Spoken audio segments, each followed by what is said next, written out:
한국어 단어조성 원리를 통한 한글 문해력 강좌 한자 공부 요강도 359번째 시간인데요. 오늘 우리가 알아볼 첫 번째 한자는 어른이라는 의미의 장자가 되겠습니다. 어른이라는 의미의 장자를 살펴보도록 하겠습니다. 어른이라는 의미의 장자는 하나, 둘, 셋 해서 총 3획으로 구성된다는 것을 알 수 있는데요. 어른이라는 의미의 장자를 살펴보도록 하겠습니다.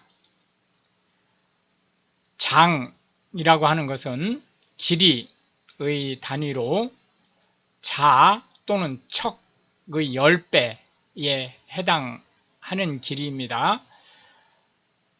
자 또는 척은 영어에서의 feet와 거의 비슷합니다. 그래서 약 30cm, 보다 정확하게는 30.3cm 정도 되는 거죠.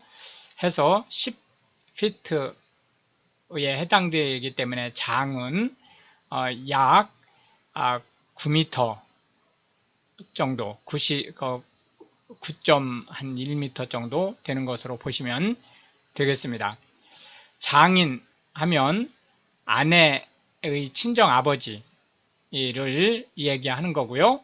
장모 하면 아내의 친정 어머니를 부르는 칭호다. 대장부 또는 장부라고 하는 것은 건장한 남자를 얘기하는 거고요. 기고만장이라고 하는 것은 일이 잘 풀린다고 하여 기가 잔뜩 살아있는 모양새를 나타내는 말입니다. 파란만장이라고 하는 것은 삶에 있어서 부침이 심한, 즉 잘 나갈 때도 있고 못 나갈 때도 있고 하는 것이 여러 차례 반복되는 그러한 조금 어려운 그 인생을 살았다라는 의미로 쓰는 말로 보시면 되겠고, 춘부장이라 하면 남의 부친을 높여 부르는 말, 빙장이라 하면 남의 장인을 높여 부르는 말이라고 보시면 되겠습니다. 주인장이라고 하면 어느 가게라든지 이런 그 주인을 높여 부르는 말로 보시면 되겠습니다. 해서 어른이라는 의미의 장자에 대한 상대 개념으로는 어리다라는 의미의 유자를 들어 보았습니다. 두 번째로 살펴볼 한자는 비롯하다라는 의미의 창자가 되겠는데요. 비롯하다 또는 비로소라고 하면 조금 낯설을 수 있습니다. 그때 여기서 비롯하다라는 말은 시작하다 라는 말로 보시면 되겠습니다. 그래서 비롯하다라는 의미의 이 창자를 살펴보도록 하겠습니다. 비롯하다라고 하는 것은 무엇인가를 시작하다 라는 의미로 보시면 되겠습니다. 그래서 무슨 일인가를 시작하다 라는 의미의 창자를 살펴보도록 하겠습니다. 창조하다 하면 이 세상에 없었던 어떤 것들을 만들어내는 것을 얘기합니다. 천지창조라고 하는 것은 유대교의 경전인 토라의 첫 번째 책 창세기에 나오는 개념이죠. 이 세상을 만드는, 즉 하나님이 이 세상을 만드는 일 자체를 천지창조라고 부르고 있습니다. 창간호라고 하는 것은 연속해서 일정한 주기를 두고 연속해서 발간하는 책의 첫 번째 발간호를 얘기한다고 보시면 되겠습니다. 창작 활동이라는 것은 통상적으로 글, 책이죠. 또는 그림 또는 음악 이런 통상적으로 볼 때 이제 예술의 어떤 개념이나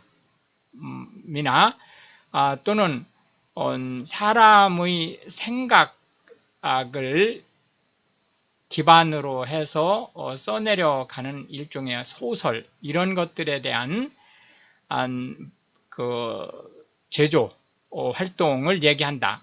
이렇게 보시면 되겠습니다. 독창적이라고 하는 것은 남이 미처 생각하지 못하는 특이한 형태의 아이디어를 얘기합니다. 창의적이라고 하는 것은 그 사람이 무슨 물건이라든지 어떤 장치라든지 이런 것을 만드는 것은 주로 우리가 창조라는 말을 하는데, 어떤 문제를 해결한다든지 이럴 때의 그 아이디어 차원으로는 창의라고 얘기를 합니다. 그렇기 때문에 창조와 창의는 맥이 같은 말이지만, 창조는 주로 유형의 어떤 물건이라든지 이런 것들을 만드는 데 중점을 두는 데 반해서 창의라고 하는 것은 어떤 어려운 문제를 풀어나가는 방법론, 이런 상대적으로 좀 무형의 어떤 것을 만들어내는 것을 창의라고 얘기를 합니다. 창출하다라고 하는 것은 사전적 의미로는 창조 또는 창의를 통해서 새로이 만들어내다 라는 뜻을 가지고 있는데요. 실제 현대 한국어에서는 창출하다는 그런 의미보다는 어떤 활동을 통해서 결과를 잘 만들어내다 라는 뜻을 가지고 있습니다. 그래서 예를 들자면 인터넷 쇼핑몰을 통해서 수익을 창출해내다, 이런 형태로 이제 쓰게 되는 거죠. 거창하다라고 하는 것은 말이나 논지, 글 등의 논지나 또는 어떤 사업 계획이라든지 이런 것들이 어마어마하게 크다라는 것을 뜻합니다. 창립하다라고 하는 것은 새로이 만들어 설립하다.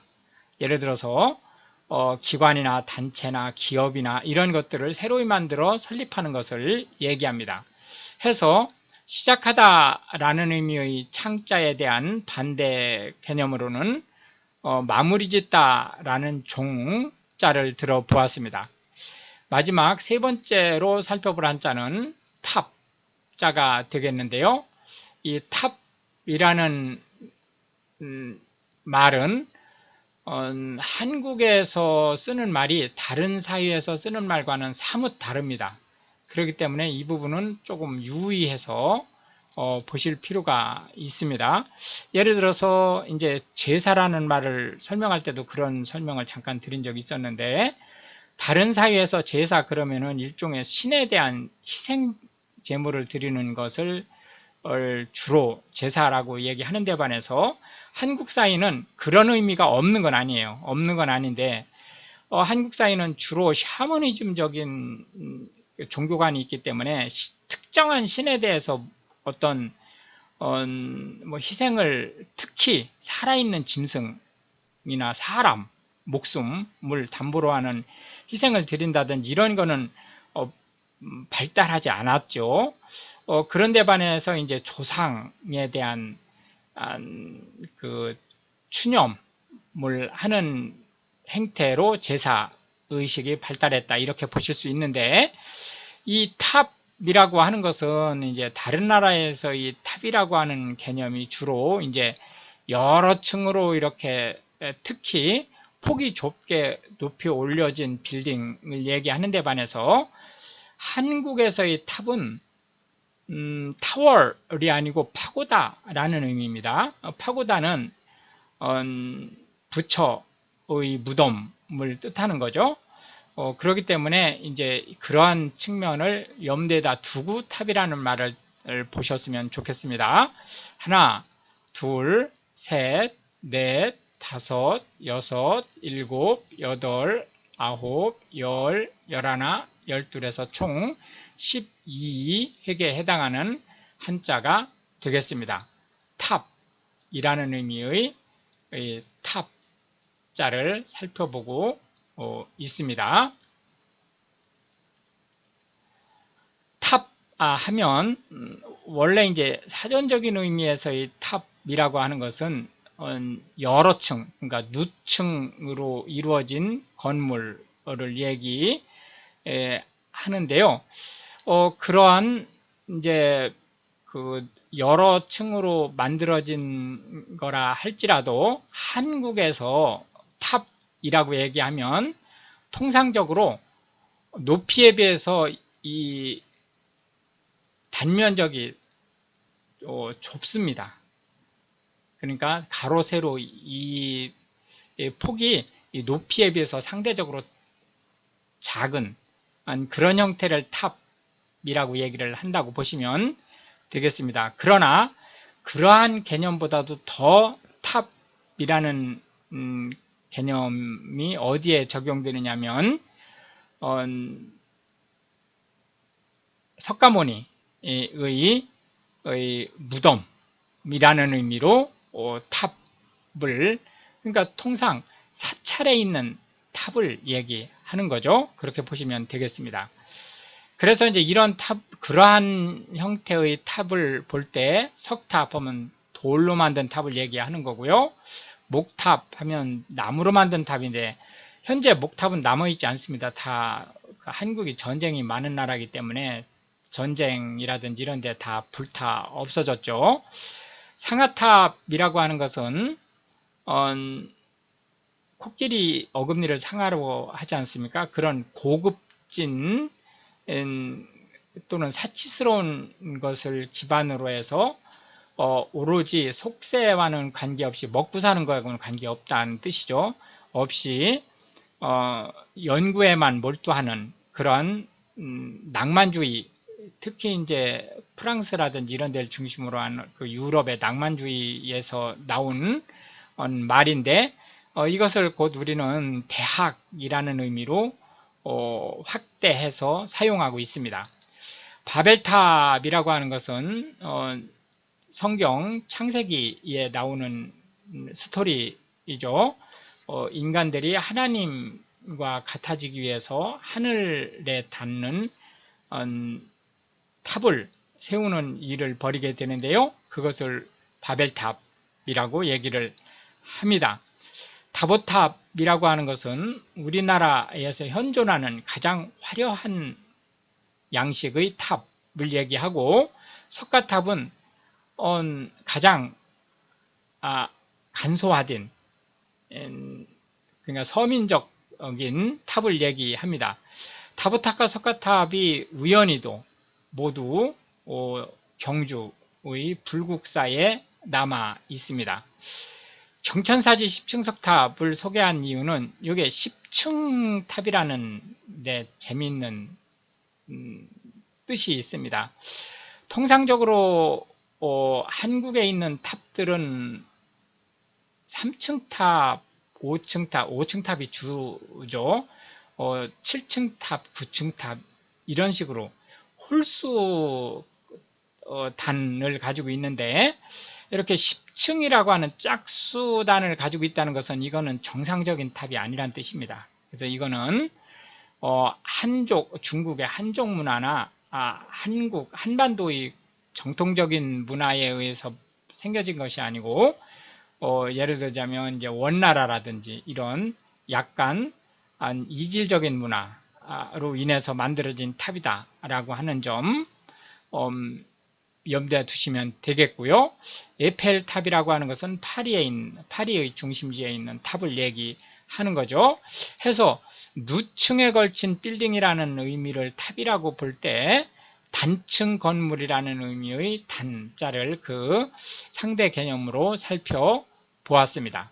이렇게 해서 이제 오늘도 우리는 세 개의 한자와 각 한자에 대해서 현대 한국어에서 자주 쓰고 있는 9개씩의 단어 및 그 상대 개념의 단어를 살펴보았는데 이것이 한글 문해력 향상에 도움이 되고 특히 외국인으로서 한국어를 배우시는 분들한테 한글 단어 조성 원리에 대해서 정확하게 설명드리고 또한 한글의 그 파생 원리에 대한 폭넓은 이해를 전달할 수 있게 되기를 바라겠습니다.